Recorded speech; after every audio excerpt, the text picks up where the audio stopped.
arrumar aqui. Começamos. Já está aí minha tela? Já tá. Só aumenta um pouquinho que ficou pequeno. Deixa eu ver. Pronto, assim tá ótimo.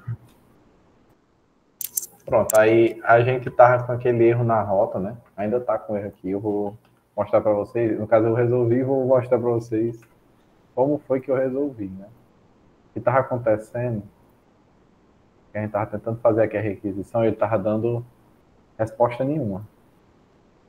No caso aqui, ele tá com o e-mail válido, né? Esse aqui tá válido. Se eu colocar aqui a senha errada, ele deveria falhar, mas ele não estava falhando, ó. Ele estava dando a falha aqui, ó, no terminal.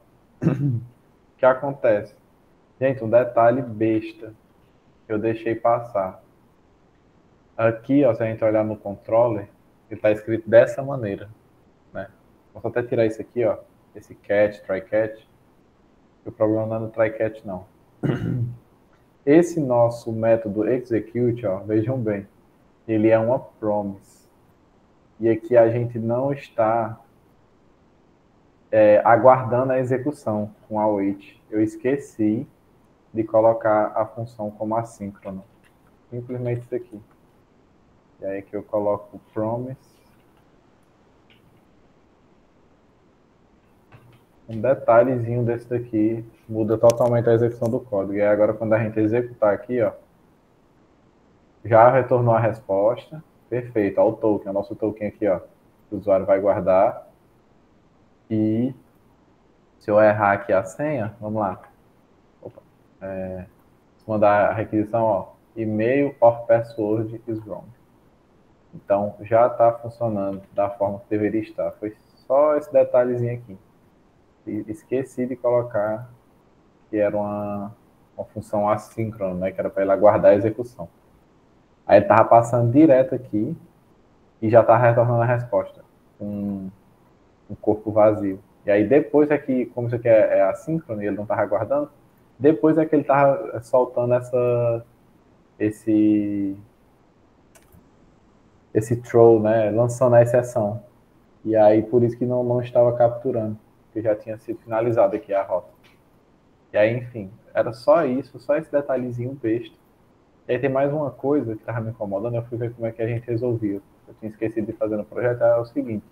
Quando a gente está codando aqui, por exemplo, ó, o password a gente importou, né? De lá. Se eu retirar aqui o password e eu tentar dar o autocomplete, ó, vocês vão ver que não aparece.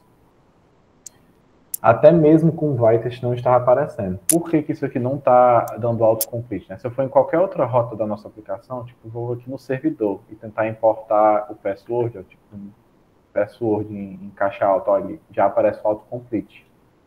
Isso, gente, se dá porque aqui no nosso... Cadê ele? Package não, tsconfig.json, a gente colocou, eu não lembro se eu mostrei para vocês ou se eu fiz por fora, essas flags aqui. Acho que foi quando a gente estava configurando o Vitals. Essas flags aqui, ó, exclude.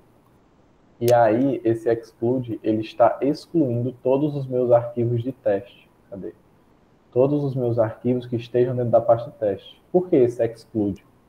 Porque quando a gente for fazer o build da nossa aplicação, a gente não quer que o nosso compilador ele perca tempo compilando arquivos de teste, porque esses arquivos não vão para a produção, a gente não vai ficar rodando teste na produção. Então, tipo, se eu rodar aqui vou parar aqui o container, docker compose down, se eu rodar aqui npm build, run build, né, ele vai rodar, vai trazer o TSC, o dist aqui para a gente, vou fechar aqui, e nesse dist, ó, vocês podem ver, ele tem só os arquivos de aplicação, ó, de configuração de aplicação, de infraestrutura, só o que realmente é necessário para a nossa aplicação, que é isso que vai ser executado, né? Os testes não vão ser executados. Então, por isso a gente está excluindo isso aqui. E aí, beleza. Como é que a gente resolveria? Um seria excluindo, só que dessa maneira, se a gente excluir, quando eu rodar aqui, deixa eu dar um rm -rf dist e dar um npm run build, eu vou, ó, isso aqui eu estou dando rm-rf para apagar essa pasta de build e gerar uma nova. Se eu fizer esse processo, ó, ele vai dar erro. Ele deu vários erros aqui. Por quê? Porque ele está tentando agora compilar os arquivos de teste. E a gente retirou lá o import, né? A gente retirou do import password. Mas a questão é, dessa forma ele iria funcionar o nosso ambiente e tal de desenvolvimento aqui, quando a gente fosse escrever os testes e tal, se eu viesse aqui e apertar o Ctrl espaço, né, que é o autocomplete, vocês podem ver que ele me mostra aqui, ó. Agora ele está mostrando o autocomplete. Simplesmente porque eu retirei essa linha do tsconfig. Só que isso implica que os nossos testes vão ser compilados também. Então, qual é a outra forma da gente resolver isso? Ainda assim, mantendo essa restrição de tipo, olha, eu não quero que você compile os arquivos de teste, mas eu quero ter acesso ao meu ambiente de código, né? Eu quero o meu autocomplete, quero tudo certinho ali para me codar da melhor forma possível, né? A forma da gente conseguir resolver isso é simplesmente, a gente já removeu aqui, mas a gente criando um novo tsconfig, que ele é o tsconfig com as configurações para build, né? Então, o que a gente vai fazer? A gente vai vir aqui, na nossa pasta raiz, não, a gente vai criar. Mas eu posso até duplicar isso aqui, ó. Vou deixar isso. E eu vou duplicar. Duplicate. E eu vou chamar de tsconfig.build.json. E aí, perfeito. Esse aqui vai ser o nosso tsconfig de build. O que acontece? A gente vem aqui, pode apagar tudo isso aqui e colocar o extends, né? O que acontece? Esse nosso arquivo, ele é uma extensão do nosso .tsconfig.json base. A única diferença é que esse daqui é o nosso arquivo de build.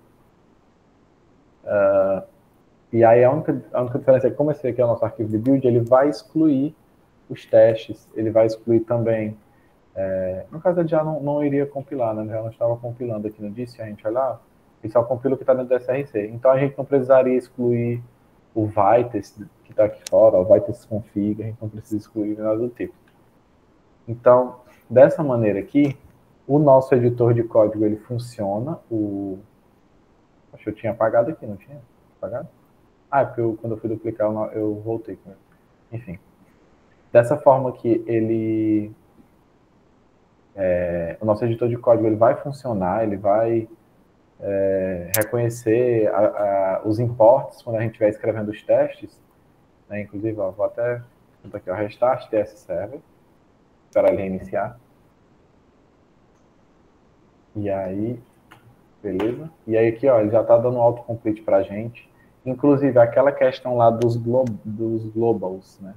Que é a lib, dos globais, que é o que? Vitest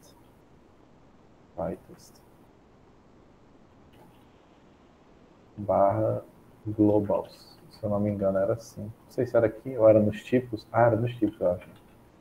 Eu estou escrevendo errado. Vitest barra globals, que era para ter esses tipos aqui, ó, describe, expect, it, tudo de forma global, sem a gente precisar estar importando sempre para escrever nossos testes. A gente configura aqui, ó, como globals true. A gente configura também aqui no tsconfig para que ele funcione, né, e a gente consiga codar sem que ele fique apontando erro. Então, tipo, vou reiniciar mais uma vez o servidor do TypeScript e vou remover isso aqui, ó. E ele não é para dar erro. Se der erro é porque ele está brincando com a minha cara.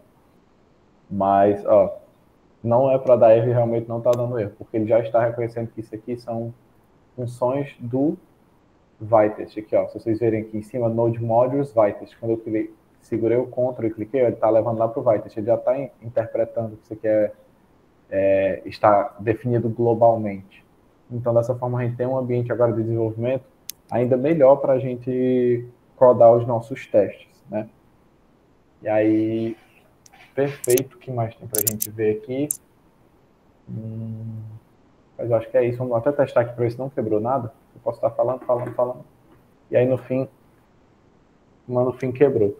Aí, deixa eu tirar aqui minha gata de cima da mesa, que ela tá mordendo minha mão.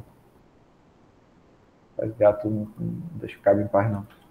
Clear, npm run test, né? E aí deu um errinho aqui. Vamos ver o que ele deu.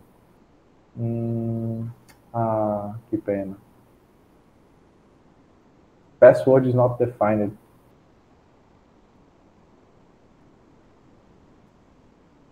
Será que eu me importei? Foi errado agora dessa vez? Enfim.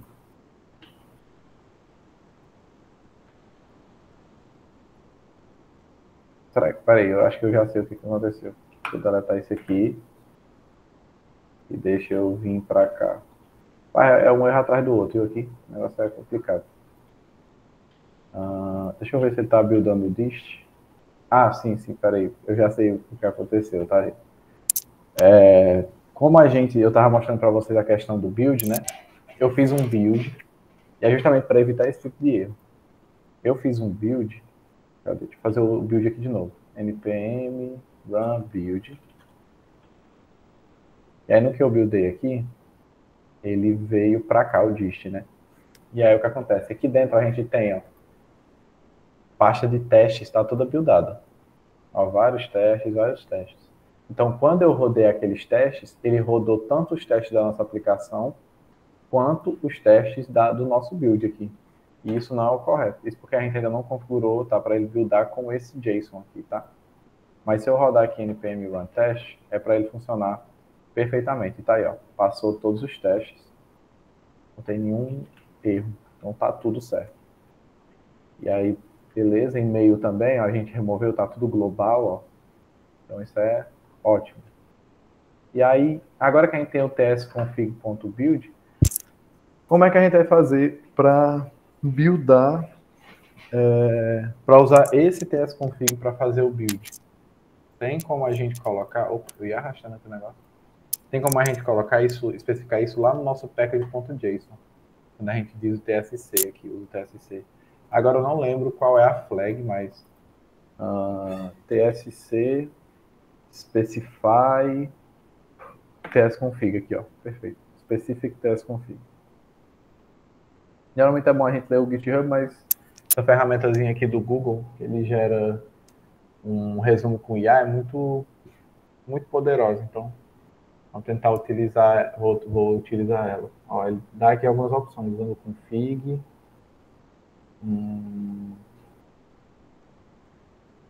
Tá usando P de project. Ok.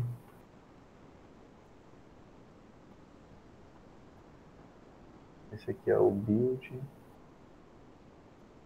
Enfim, tem essas opções. Eu acho que a gente pode... Vamos tentar usar o P, né? Menos project, aí ele dá o path para o tsconfig, né? Então, o nosso path é tsc, no caso, -p. E aí a gente passa...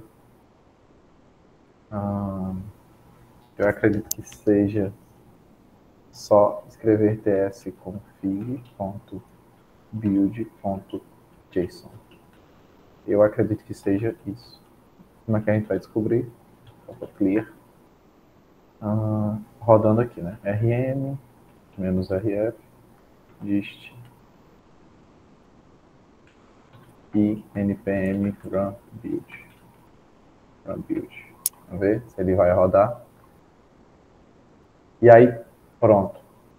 Como vocês podem ver, ele está rodando aqui e o build já não tem mais a pasta teste. Isso porque ele está levando em consideração o nosso tsconfig de build, né? Então, ele está excluindo os testes. Então, e tudo que for a nível de configuração para build do TypeScript, agora a gente vai deixar dividido nesse arquivo aqui. Dessa forma a gente vai conseguir codar da melhor forma possível aqui no nosso projeto, né? Vou codar os nossos testes.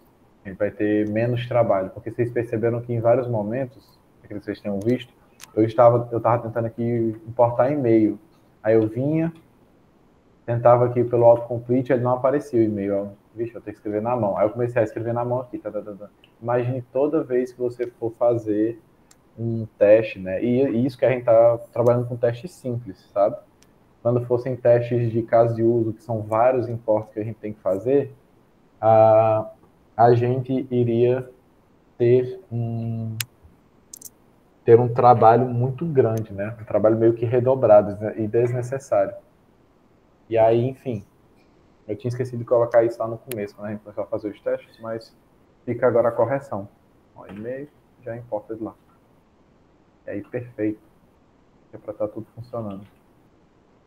Isso aqui era para funcionar dessa forma também. Não sei porque não tá pegando. Deixa eu ver. Só para mim.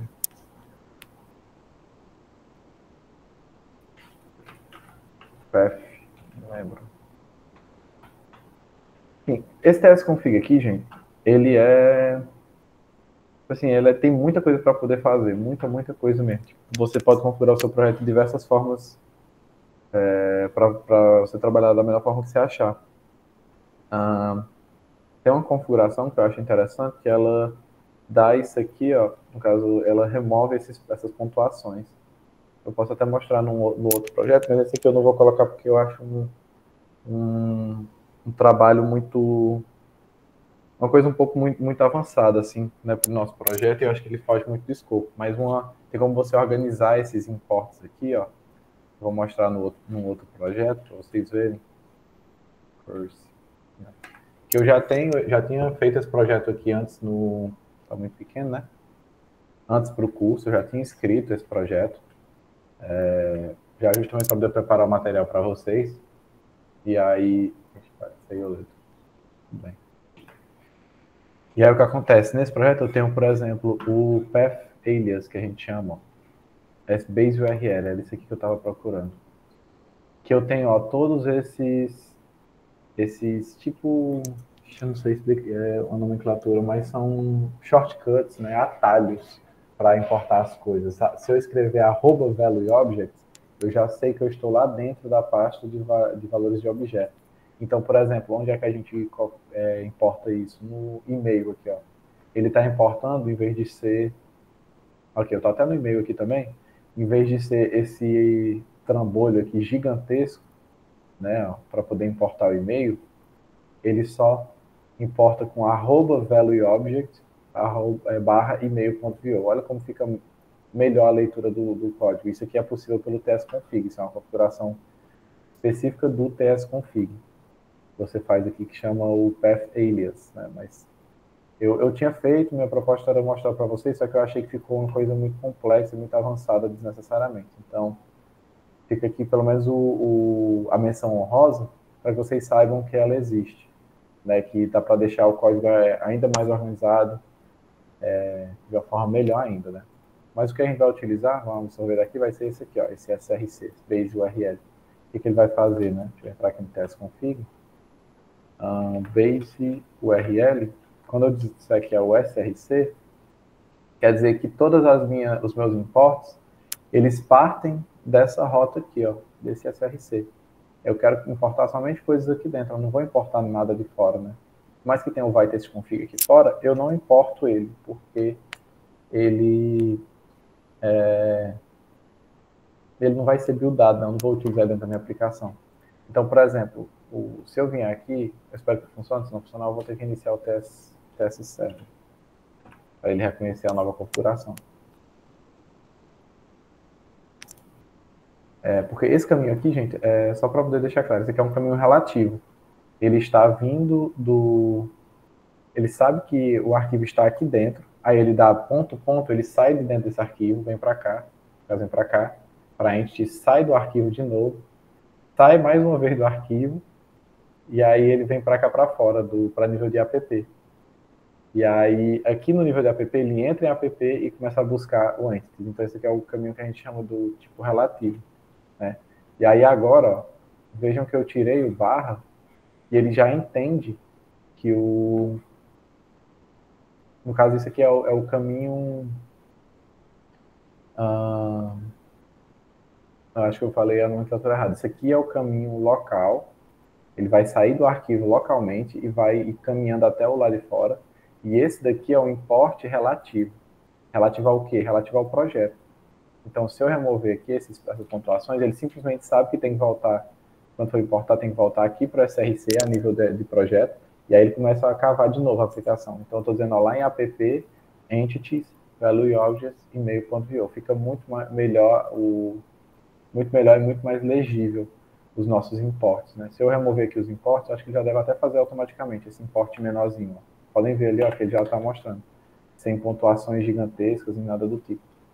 São detalhezinhos assim, mas que fazem a diferença na organização do código, na leitura do código, e enfim, nesse tipo de coisa. E aí, pelo que eu me lembro aqui, a gente não tem que fazer nenhuma configuração para funcionar o build. Eu vou até rodar aqui o... Eu vou rodar pelo VS Code dessa vez, estou sempre rodando. Minha filha, deixa de destruir minhas coisas aqui. Ai. Eita, gato danado da peste. Compose up. E aí vamos dar um compose up no nosso, não ambiente de desenvolvimento, mas o normal, que seria o deploy. Vamos ver se quebrou alguma coisa ou não. Mas, pelo que eu me lembro, não é para ter quebrado. Né? Toda vida que eu falo isso, ele quebra alguma coisa. Então, é para ter quebrado alguma coisa. Eu vou falar o contrário, né? Lei da atração. Vamos ver. Poxa, cadê os logs? Tem que puxar o log, né? Como é que eu faço aqui? Compose log? Compose logs da nossa API. Vamos ver aí. E aí, ó, show de bola. Tá funcionando na API. Eu acho.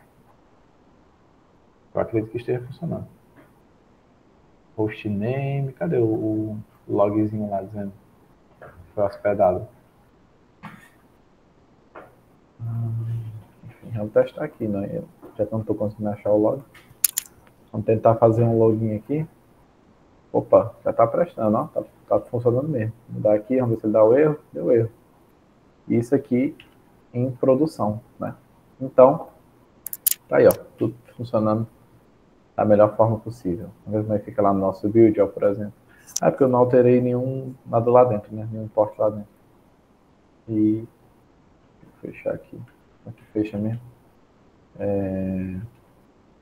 Compose down. Compose down, usando esse aqui.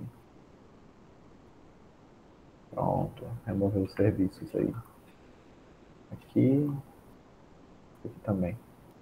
Eu acho que ele parou o serviço. Deixa eu olhar. Containers. Tá tudo. Deixa eu dar um pull down aqui.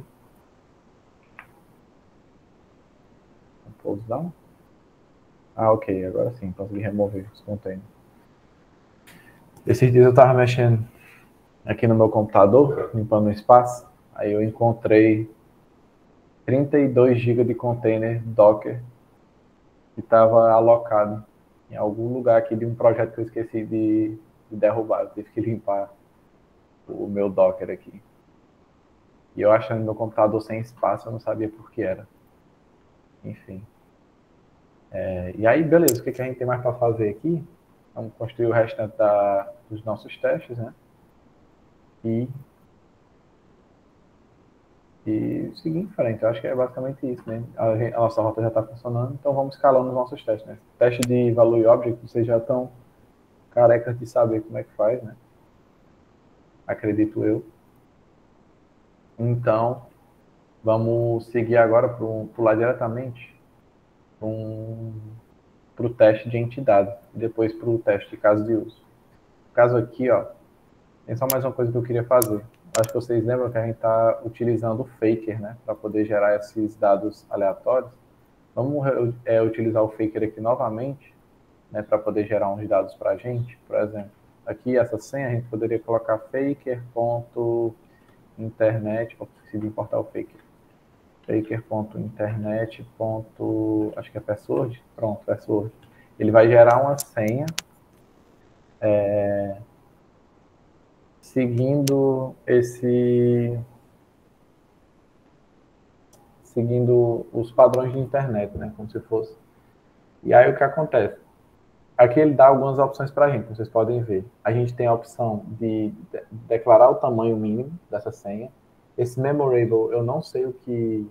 memorable acho que é tipo legível, que algumas senhas, ele faz senhas que sejam legíveis, que ele evite colocar, por exemplo, o I maiúsculo, porque aqui a minha fonte ela não vai confundir as coisas, mas, por exemplo, que ela evitasse colocar big text. Ele evitasse colocar, por exemplo, o I maiúsculo e o L, aqui também não vai, e o L normal. E eles são caracteres muito parecidos. Aqui não dá para ver, mas ali na barrinha dá para ver. Deixa eu ver se eu consigo dar o zoom. Ó. Vocês estão vendo aqui ó, que o I e o L são muito parecidos. I, o L, o barra. Ele evitaria, né, o memorable, ele evitaria utilizar esse tipo de caracteres muito próximos, muito parecidos. Que mais opções ele tem aqui? Deixa eu ver. Ele tem... Vou ver aqui pela documentação. Pattern, que seria um regex para ele seguir. Então, uma forma que a gente poderia fazer também seria dizer, olha, eu quero que, por meio do regex, né, escrevendo regex, eu quero que essa minha senha, ela atenda sempre esse regex aqui, de ter números e letras, né? E aí, perfeito. Tem como a gente fazer dessa forma, só que tem uma forma mais fácil até da gente fazer do que ficar trabalhando com o regex, que é só a gente declara, por exemplo, o tamanho mínimo, como sendo 8, né, que é o nosso tamanho mínimo, e aí a gente só concatena, no nosso caso, né, o requisito mínimo é que ele tenha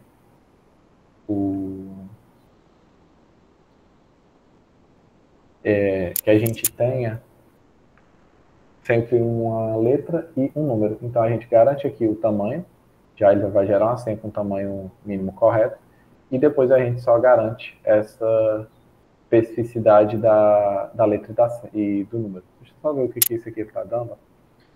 Ele está dando, é um meu linter, ele está dizendo, ó, template literals are preferred over string concatenation. Né? Eu não sei o que essa regra diz, mas eu acho que eu ativei ela.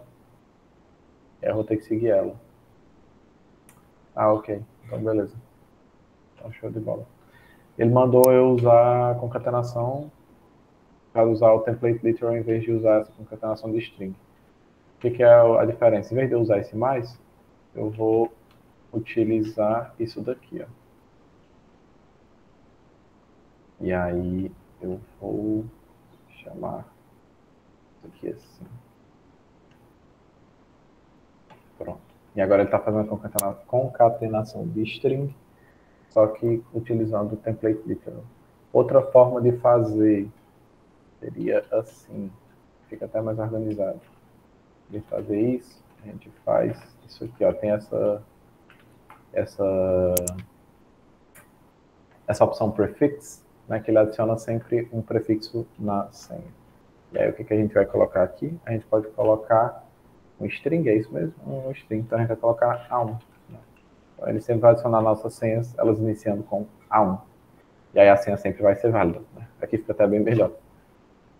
E aí vamos fazer isso nas demais. Por exemplo, essa senha aqui, ela tem que ser falsa, né? Se eu não me engano.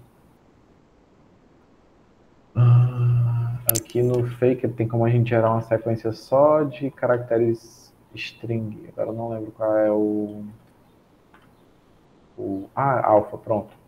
String alpha. Eu quero um alpha de, sei lá, de tamanho 6.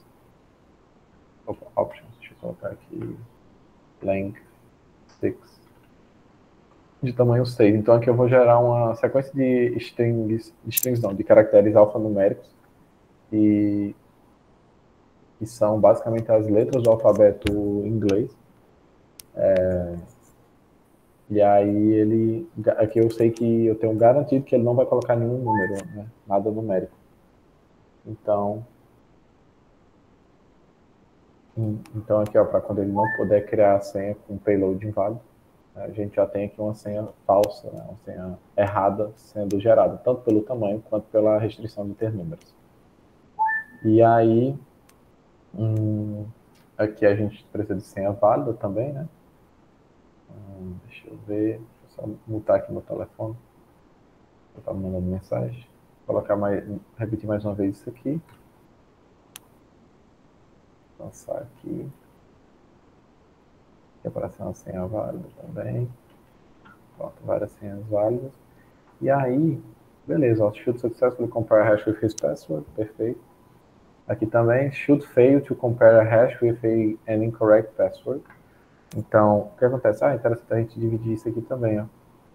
Nunca é legal a gente utilizar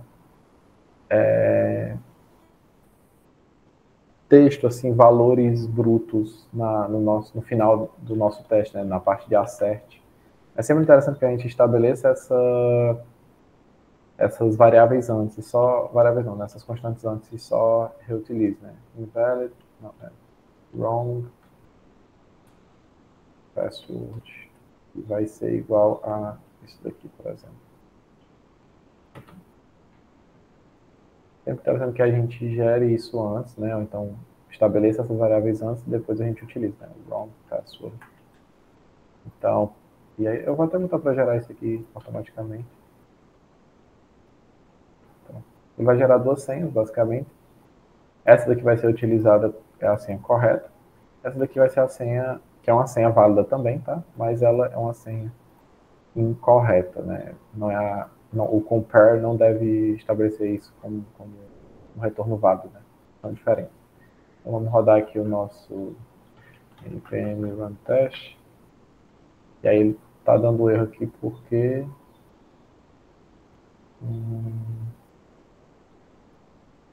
ele está dando algum erro aqui na importação. Não sei porquê. Mas tem que voltar a utilizar lá as pontuações. Eu poderia... eu já sei por que é. Porque ele não usa o base URL. Tá certo? Eu esqueci de configurar isso.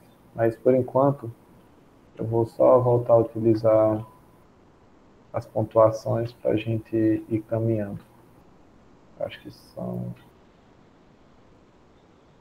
essas três, tá? Essas quatro, no caso, tá certo, que são quatro pastas. E aqui também vou colocar isso. Deixa eu ver. Passou nos demais, acho que ficou faltando importar o e-mail também. Esqueci. Enfim. Deixa esses detalhes aí, qualquer coisa. Na próxima, se vocês quiserem, eu volto com a resolução. E aí, mantendo dessa forma que ele está funcionando. Passou em todos os testes. Isso quer dizer o quê? Que ele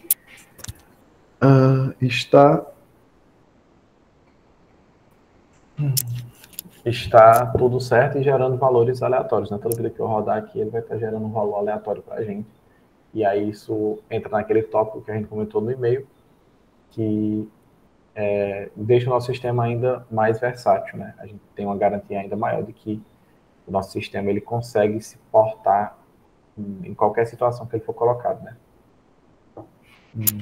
E aí, beleza. Deixa eu ver aqui. Só para eu ver aqui, base URL. Só porque eu fiquei encucado com esse negócio, deixa eu ver aqui. Vai tests, base URL, tsconfig. Ver o que ele me diz aqui. Vai test config paths. Ah, sim, tem que ter esse plugin. Base URL. Então vamos colocar dessa forma, já que vai ficar melhor para a gente trabalhar, né? O que a gente vai fazer? A gente vai instalar esse plugin aqui, que é só para resolver essa questão que ele tinha dado do erro. Test config paths, npm install. A gente sai, a gente importa o plugin dessa maneira. Plugins, como sendo um array. E aí nesse array a gente vai puxar o ts. Como é que é? Ts config paths. Right. O autocomplete aqui não está achando não, mas a gente importa aqui, import ts config paths. Então, byte ts config paths.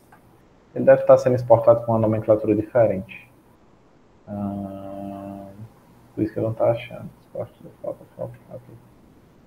E aí que a gente exporta, no caso, executa ele aqui, ts config paths. Configuração dele. E aí dessa maneira deve funcionar lá, se a gente remover a coisa. Eu disse que não ia resolver, mas acabei resolvendo, né? Enfiar a contradição.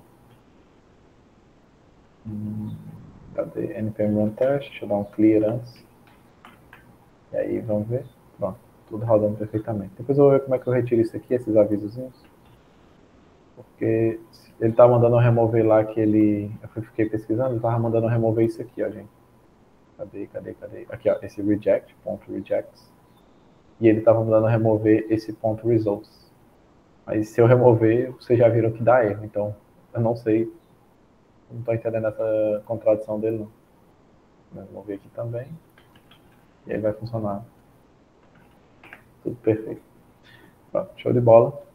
Outra forma de rodar os testes que eu não mostrei para vocês, acabei esquecendo, é por aqui, ó, com a extensão do...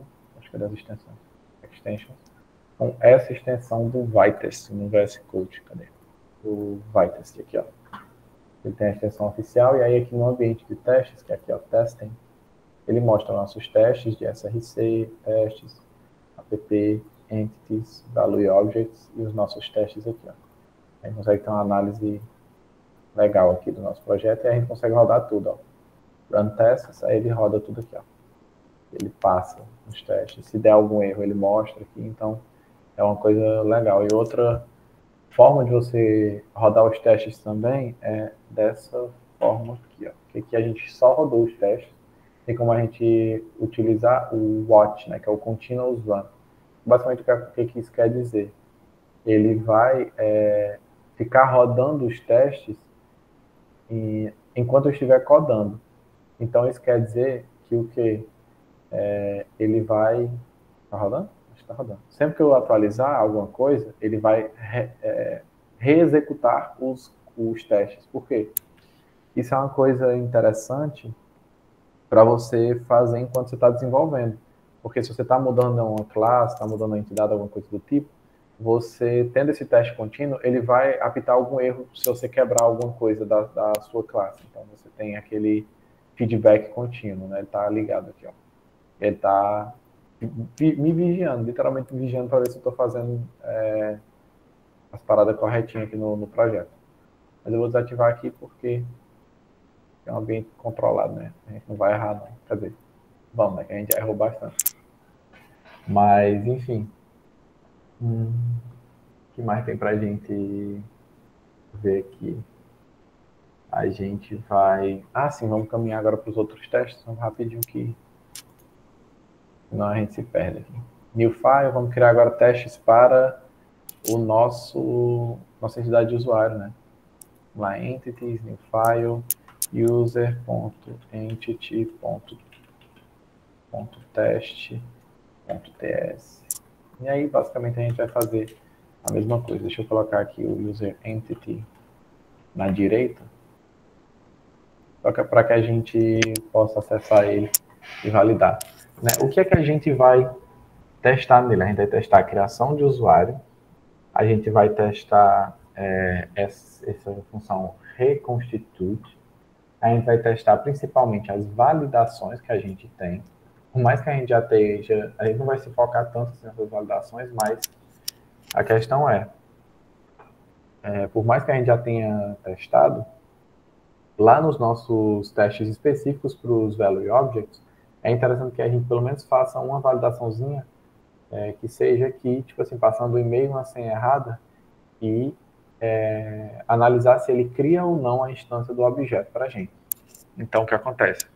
A gente vai testar isso, né? A criação, a validação, a gente vai testar esses getters, a gente não precisa testar. Poderia, mas eu acho que é desnecessário. Vamos testar esse compare password dele também, para ver se está nos conformes. A gente vai testar a mudança, né, dos dados do usuário. A gente vai testar uma por uma. O delete, o restore, tudo a gente vai criar aqui um teste, basicamente, para poder garantir que a nossa classe está escrita da melhor forma possível. Aí você me diz assim, você pode pensar, tipo, vixe, Pedro, trabalho demais isso aí, velho. Vai perder mais tempo com o teste do que fazendo funcionalidade no sistema, isso não é desnecessário, não. Tipo assim, o que eu estou dizendo aqui que a gente vai fazer é muito variável. Se você acha que escrever o teste somente para as funções de criação ou então de validação é o necessário e o resto tipo está tranquilo, tanto faz, beleza. Só que é indiscutível que quanto mais teste você pensar e conseguir escrever e que esses testes façam sentido para a sua entidade, para a sua aplicação, quanto mais desses você escrever, mais segura, mais confiável vai ser a sua base de código. Então, por esse motivo, a gente vai fazer tudo aqui, né? Vou tentar fazer de forma mais rápida, justamente para poder a gente conseguir ir caminhando. Describe, ó, sem precisar importar. O que a gente vai fazer que vai ser o user entity. Opa. User entity. Testes de entidade de usuário. E aí, vamos ter aqui o switch dele. E aí, o que a gente tem? A gente vai ter um teste na it, should create an user. Deixa eu falar dessa maneira. E aí aqui é assíncrono, porque nosso usuário ele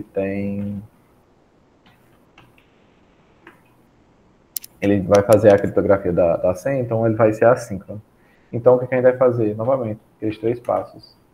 Prepare, act e assert. Vocês não precisam escrever isso, mas é bom que vocês lembrem, né, os passos. Preparar, o que a gente tem que preparar? Para o nosso usuário, a gente tem que preparar que dados?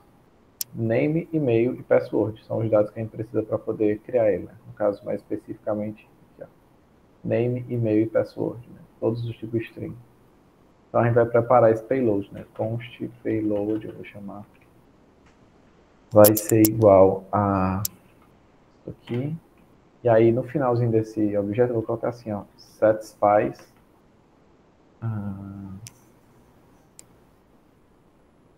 Eu deveria criar um tipo para isso daqui, mas eu não vou criar agora. Satisfies isso daqui, ó.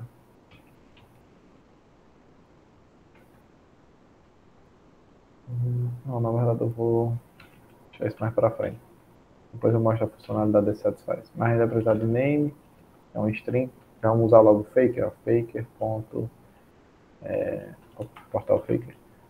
Internet name, como era mesmo, username. Eu queria que fosse o nome da pessoa, acho que é person.name, first name. Pronto. Tem muita cor no faker. O cara fica até perdido. E-mail, aqui ele vai ser o que? Faker.person.email? Não, acho que é internet aqui. Internet.email. Ok, isso mesmo. E aí o que mais? A gente tem o fake. Password, né? Password vai ser faker.internet.password. E aqui a gente vai passar aquelas nossas opções. Lang como sendo 8, tamanho mínimo, e o pattern não, mas o prefix como sendo A1.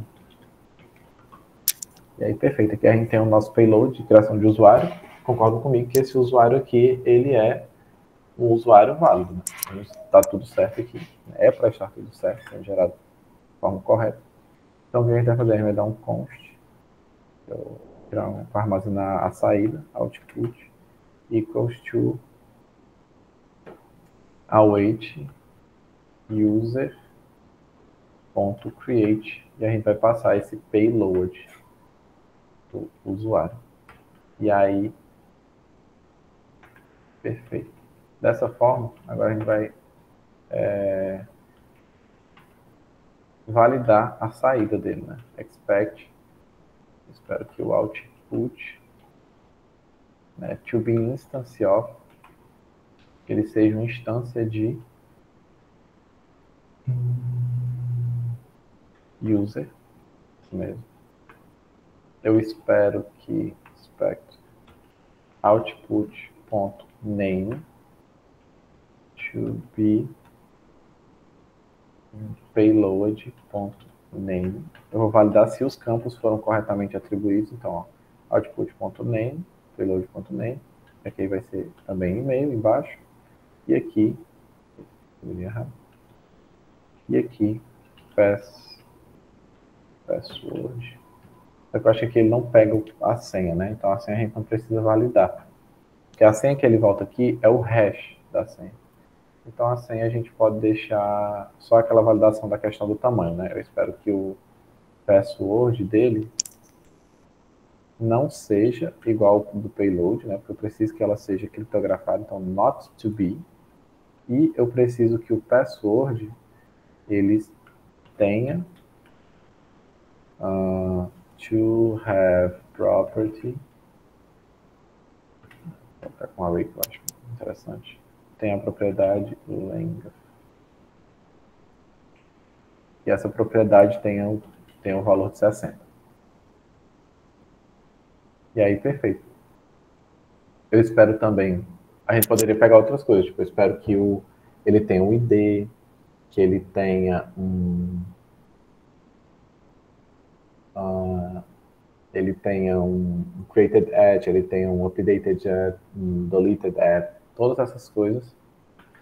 Então, eu vou colocar aqui também, só especificar isso. Expect output.id to be as... Deixa eu ver qual é o tamanho do UID. UUID length. 36 caracteres. 36 caracteres, então. To have property. Eu poderia colocar só assim, length. E aí... length. E aí, 34, é? Eu esqueci. 36 caracteres.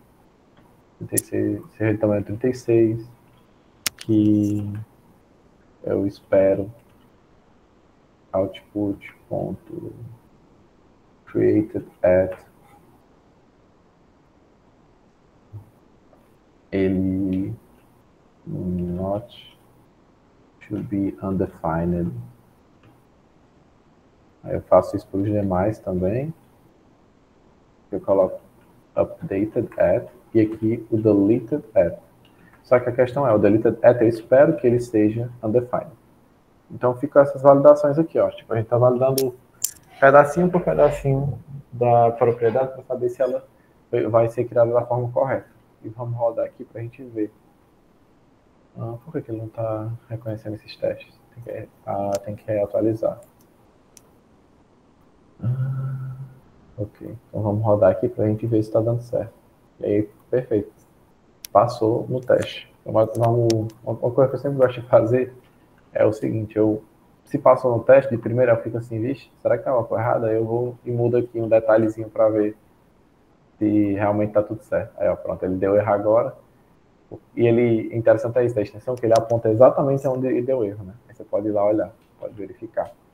Opa, deu erro aqui, ó, 36 é diferente de 32.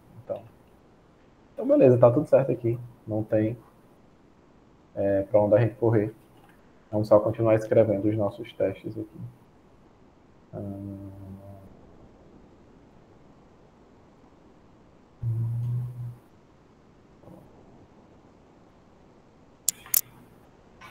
Criamos aqui, tá tudo certo. Perfeito. Vamos fazer agora o caso onde isso daqui não vai ser criado com sucesso, né? Onde vai ter alguma informação errada. A gente copia, cola, não tem problema, a gente só tem que lembrar de mudar aqui, ó, o nome should not create an invalid user. E aí como é que esse usuário vai ser inválido? Aqui, ó, em vez de ser um fake internet e-mail, vai ser aquele string que a gente utilizou antes, alpha. Né? Eu vou criar aqui um alpha de tamanho de tamanho 20. Né? É um tamanho bom. E aqui eu também vou reutilizar esse alpha na senha. Né? Eu vou colocar que ele vai criar um alpha de tamanho 5. Então a senha está inválida e o e-mail está inválido. E aí quando ele for criar aqui, ó, ele vai tentar criar. Vou ter que encapsular isso aqui, né? Isso aqui eu vou chamar de act. Eu vou encapsular isso aqui com uma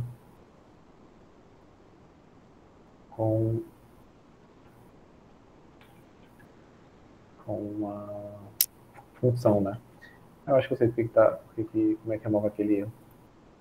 E é essa função que ela retorna uma promise de usuário. Então, o que acontece? Vamos apagar isso aqui. Aqui. Perfeito. Const, no caso const não. Expect, né? Eu espero que act eles rejeite e que ele to throw error. Eu não vou especificar que erro ele deveria dar, eu vou colocar só que ele tem que lançar um app erro, porque eu não sei o que é que vai falhar primeiro, não sei se vai falhar primeiro o e-mail ou o password. Se a gente quisesse, a gente poderia especificar ainda mais esses testes e fazer, tipo, uma vez enviando o e-mail errado e outra vez enviando a senha errada. Só que eu não vou fazer aqui porque a gente já tem os nossos value objects garantindo isso, mas não seria errado se vocês quisessem fazer mais específico ainda, essa criação de usuário. E aí eu vou dizer que eu espero que ele rejeite a criação do usuário, né? E aí, perfeito. Acho que isso aqui já deve atender nosso requerimento, né? O nosso requisito. E eu acho que tá certo aqui. Deixa eu ver o que ele tá dizendo. Expected actual. Cara, ele está dizendo, was not awaited. Byte is currently auto-await hanging a session at the end of the test, but this will cause the test to fail in test 3. Please remember to await the assertion. O bicho tá brincando com a minha cara. Se eu colocar aqui await, ele vai quebrar o erro, acredito eu. Deixa eu rodar aqui para ver. Ele vai dar erro, sempre tá errado. Não tô entendendo não, esse vai deixar aqui, tá muito fresco hoje. Enfim, deixa ele dando esse avisozinho aí. O que importa é que tá passando o nosso teste aqui da forma correta, né? Se eu colocar aqui que ele deveria dar um results, não vou inverter não, porque não faz sentido. Mas, por exemplo, isso aqui tá certo. Eu não sei qual é o erro que ele tá lançando nessa sessão, mas eu sei que ele não está criando o usuário. E é isso que importa pra gente, né? Porque a gente tá passando dados inválidos e esse é o importante. E aí o que acontece? Agora a gente vai vou criar rapidamente só mais um teste e vou deixar para vocês fazerem os demais como atividade. Vou fazer agora o teste de atualização. Ele é um pouquinho chatinho a primeira vez que você descobre como faz. Por quê? Porque o teste de atualização ele vai mexer com uma questão muito singela, que é o tempo. Então, às vezes, a execução aqui é tão rápida e a gente vai querer validar uma questão muito, um detalhezinho da nossa entidade, que é aquele updated at. A gente vai querer validar que aquilo ali está sendo alterado, né? Ele está sendo modificado, aquele updated at. Ele realmente está sendo atualizado, aquele valor. E aí, às vezes, a execução do código aqui é tão rápida que no mesmo milissegundo que ele cria o usuário, é o mesmo milissegundo que ele também atualiza o usuário, de tão rápido que é a execução. O teste. Então, o nosso teste iria estar correto, porque ele estaria atualizando a variável lá de updated at, só que de uma forma tão rápida que o teste ia falhar, porque o valor ia ser o mesmo. Então, a gente vai ter que manipular o tempo, né? Vamos ter que avançar uns segundos aqui para poder que tudo funcione, né? O pessoal que assiste Jojo aí já está acostumado com manipulação de tempo. E aí, o que acontece? Como é que a gente vai fazer isso? Então, vamos criar aqui o usuário inicialmente. Essa etapa aqui, ó, ela vai deixar de ser o nosso act, porque ela vai se tornar uma parte de preparação, né? A gente vai querer um usuário válido, né? E aí esse usuário agora que vai ser utilizado lá no nosso act. O que a gente vai fazer? Aqui a gente vai chamar várias funções. A gente vai chamar tipo user.changeName e a gente vai mudar o nome desse usuário. User.changeEmail,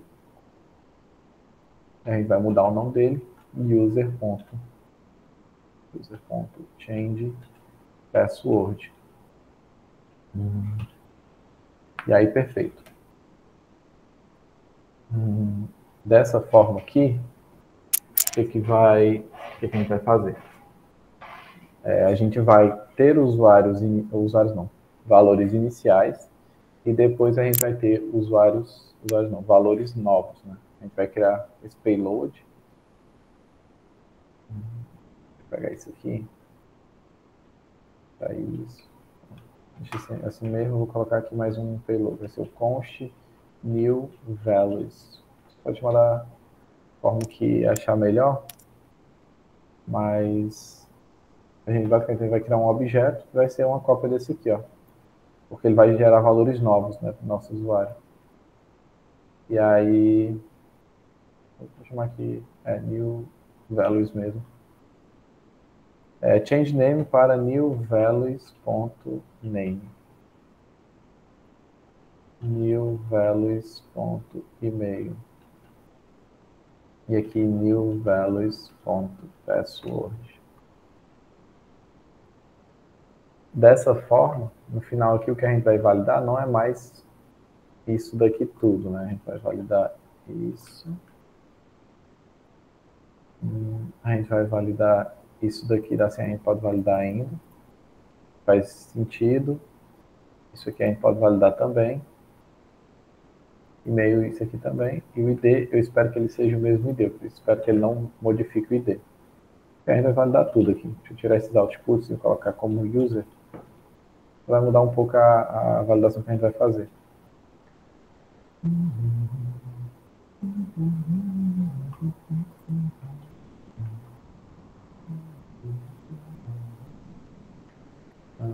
Beleza.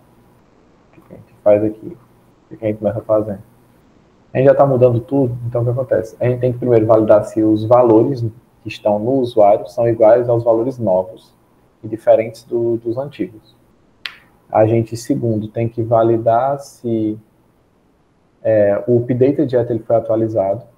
E eu acho que é interessante também a gente verificar se a senha, né, novamente, se a senha ela foi criptografada, está com tamanho 60, então por isso que eu estou mantendo ali aquela validação de senha.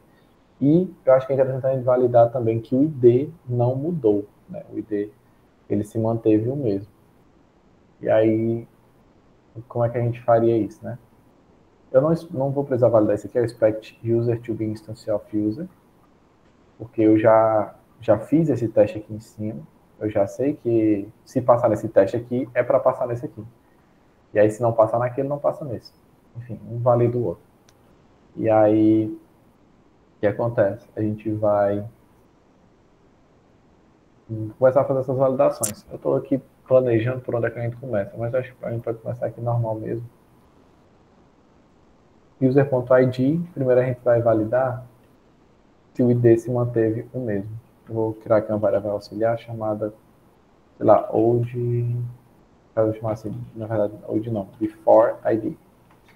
E aí eu vou armazenar user.id aqui dentro. Esse valor. E aí que eu espero que ele tenha essa propriedade. Eu também espero que o ID ele seja igual to be, né? Before ID. E dessa maneira, estou comparando se o ID mudou ou não. Né? Eu faço um snapshot de como ele era antes e como ele ficou depois. Eu poderia fazer isso aqui também, eu acho que é até interessante, para os outros dados, né? Para o nosso created at e o deleted at. O deleted at tem que continuar sendo undefined. Então, vou colocar aqui, ó, deleted at, user.deleted at to be undefined, ele tem que continuar sendo. Já que a gente não deletou o usuário, a gente só atualizou os valores dele. E o created at, vou colocar aqui, ó, before created at, isso é igual a user.created at. Esse valor. Isso aqui tá me dando agonia porque tá meio mal organizado. Deixa eu arrumar isso aqui, deixar de uma forma melhorzinha. Esse const aqui vira um Depois eu vou dividir os blocos. Aqui em cima tem os blocos de valores. Aqui tem a criação do usuário. Aqui tem a criação dos before. Aí, perfeito. Acho que está tudo certo aqui. Outra forma seria a gente fazer um clone do objeto. Também funcionaria. Tá? Como é que é? Mas eu não vou entrar nesse detalhe agora, não. Before created at. Eu espero que o created at ele não seja modificado, então eu espero que user.created at seja to be, né? Before created at. Estamos validando aqui, ó, se ele tem a propriedade de id, se ela tem tamanho 36, se o id se manteve o mesmo, se o nome, né, é igual ao new name, né? New values. Se o nome é o novo nome, se o e-mail é o novo e-mail, se a senha não é igual, né? No caso, a nova senha, né? Tem que validar isso. E se a senha está criptografada. Eu poderia guardar a criptografia também da senha, né? Pegar o before password e validar se eles são diferentes, né? Para validar que mudou a criptografia da senha também. Acho que isso é uma coisa interessante. Então a gente vai colocar o before hash vai ser igual a user.password. Cliquei errado? Ah, sim, aqui é vírgula. Vou colocar vírgula. E aí que eu valido que expect user password not to be, não new value, mas espero que ele não seja o before hash de antes. E aí, perfeito. Eu acho que é para estar tudo certo aqui. Só que tem o detalhe do updated app, que a gente vai ter que manipular o tempo nessa atualização. Deixa eu ver aqui.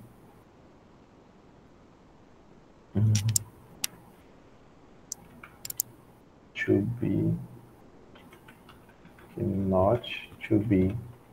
Como o created at, não, o updated at, né, o tempo de atualização, quando o usuário é criado, esse tempo de atualização, né, de última vez atualizado, sempre vai ser igual ao created at.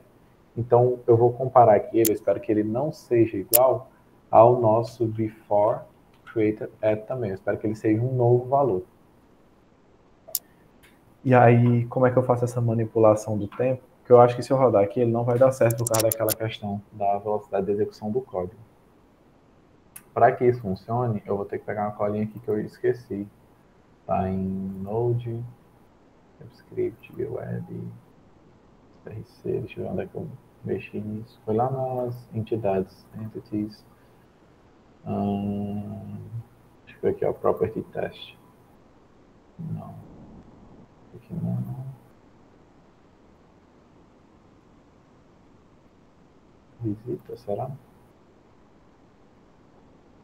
Pronto, foi aqui mesmo. Perfeitamente, foi aqui mesmo. Esses fake timers. vi.use fake timer. Eu chamo aqui do Vitest. Então vamos ver aqui o que eu tenho que fazer. Antes aqui eu tenho que usar um vi.use fake timers. E aí, declaro que eu estou utilizando esse timer falso. Check na prepare. E no final da execução eu tenho que voltar a utilizar os real timers. vi.use real timers, para não bagunçar a execução do restante do nosso código. O que eu vou fazer? Depois que eu fizer o update, antes de fazer o update, na verdade, eu vou dar eu vou avançar o tempo, né? Vou pular alguns segundos. Advanced timers by time, e aí eu vou colocar aqui que eu vou avançar 10 milissegundos, que já é o suficiente. E aí depois disso eu consigo validar. Né?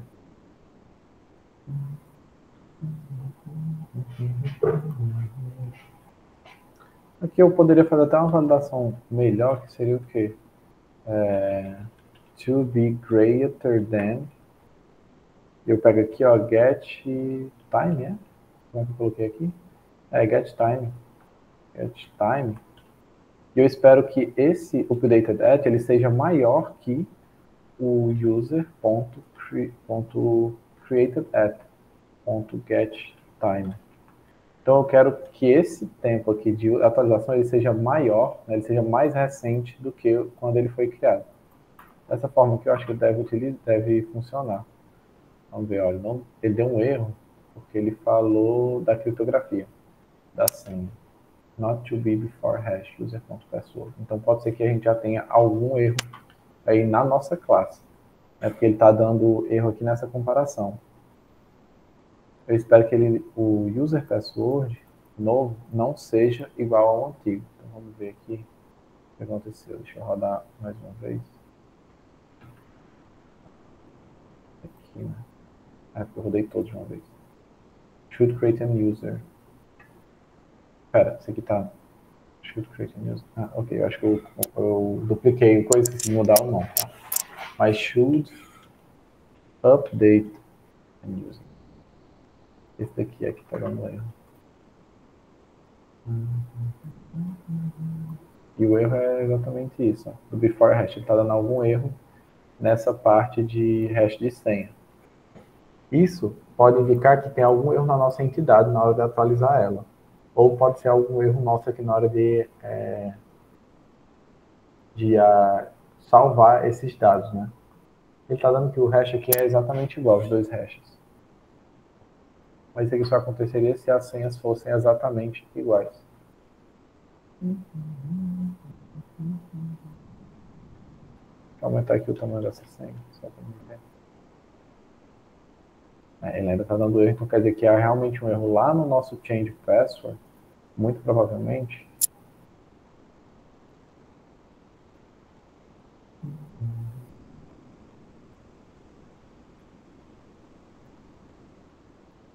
Eu realmente não sei. Plain password. Mas tem algum erro aqui dentro. Não estou entendendo.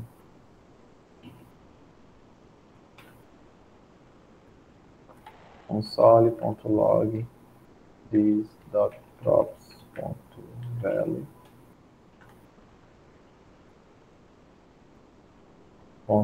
.password.value.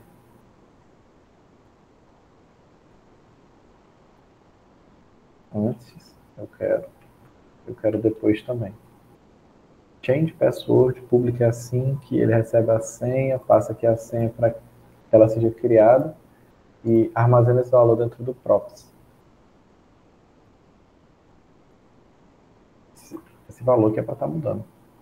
Deixa eu ver. Before. Aí eu vou trocar com after. Vamos rodar mais uma vez. A gente vai vendo aqui o log, que ele dá o log. Ele só deu o log do before. Acho que ele não deu o log do after, por quê?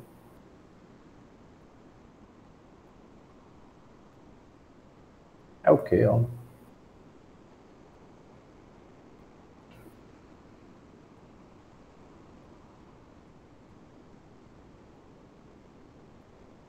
Ah, meu Deus do céu. Essa senha, esse change password, ele é assíncrono. Então eu tenho que usar o await aqui. Por isso que ele não está atualizando a senha. Ele não está aguardando a criptografia. Bobagem, novamente. Bobagem. E aí, perfeito. Agora ele está funcionando da forma que ele deveria funcionar. Ah, esse negócio de assíncrono e await aí, pega o cabo de calça riada, o negócio é difícil. Mas tudo funcionando perfeitamente. Sendo validado aí, a gente está manipulando aqui o tempo para poder ele modificar os segundos, os timers falsos. Estamos atualizando o nosso usuário, né, mudando aqui, a gente está comparando aqui, ó, que o created at, ele se manteve o mesmo, que a senha ela foi criptografada, que ela não é igual à criptografia anterior, que o updated at, ele está sendo um valor mais recente que o created at, ou seja, ele realmente foi atualizado, ele está conseguindo registrar isso. E aí, enfim. No mais, gente, eu acho que era isso que a gente tinha para hoje. Faltei 2 minutinhos para dar 11 horas. Fica como atividade, eu vou postar lá depois, para vocês fazerem os outros testes que teria para fazer aqui. Por exemplo, está faltando teste de deletar e de restaurar o usuário, que é bem tranquilinho. Vocês vão ter só que fazer aqui um teste, vocês deletam o usuário e confirmam se o deleted at ele realmente está escrito, né? Tem um valor lá dentro. E aí depois você faz uma restauração no usuário deletado, enfim. Fazer esses testezinhos básicos. Aí na próxima aula, que é a nossa última, eu vou chegar aqui já com os testes de... Vou chegar já na aula com os testes de aplicação, né? Cadê? Os testes. Aqui. Os testes da nossa integração já feitos, né? Que é os testes de HTTP de servidor para testar as rotas e também os testes de use case, né? Só para a gente ler, passar rapidamente e aí depois eu vou mostrar para vocês aquele fluxo lá no front-end, bem simplesinho, só um formuláriozinho de login para vocês entenderem como é que funciona essa comunicação. No mais, eu acho que eu consegui passar para vocês nessas aulas, né? Como agora é a nossa penúltima, eu espero que eu tenha conseguido passar a importância dessa arquitetura aqui, de você conseguir dividir o seu projeto dessa maneira, dividir essas responsabilidades e de injetar as dependências, né? De forma que a sua regra de negócio ela não fique embolada ali com detalhes de banco de dados ou então de outras coisas assim, de servidor que são externas à sua aplicação, né? Qualquer dúvida, mais uma vez, se vocês tiverem, vocês podem ficar à vontade para poder perguntar. A gente ainda pode estender um pouco a aula, mas se não, fica aí à disposição no Class, no WhatsApp e no Discord, né, para poder sanar as dúvidas de vocês. Né? Mas é isso, muito obrigado mais uma vez pela atenção de vocês, pelo auxílio aí do Renato, do professor Renato. É isso aí, a gente se vê na próxima semana para a nossa última aula. É isso aí, João. Muito, muito obrigado aí, parabéns pela aula, pelo conteúdo. Tá, pessoal? Então, hoje a gente encerra e agora só semana que vem, tá? João vai colocar uma atividade aí para vocês replicarem, né? E tentarem fazer aí o que ele passou para vocês durante ontem e hoje, tá? Conteúdo de teste muito interessante, tá bom? Então, pessoal, até semana que vem, se Deus quiser.